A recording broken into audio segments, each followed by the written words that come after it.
Marre murti kerro oromo adagatani murti waysi namatta kerro oromo wadi gale darsen namni guyya adda eka sajawari baatani wa saantani argamtani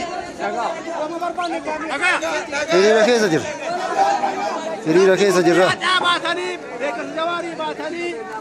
wa furatani maqa hiriira keessa jago oromummaa keessa jirtani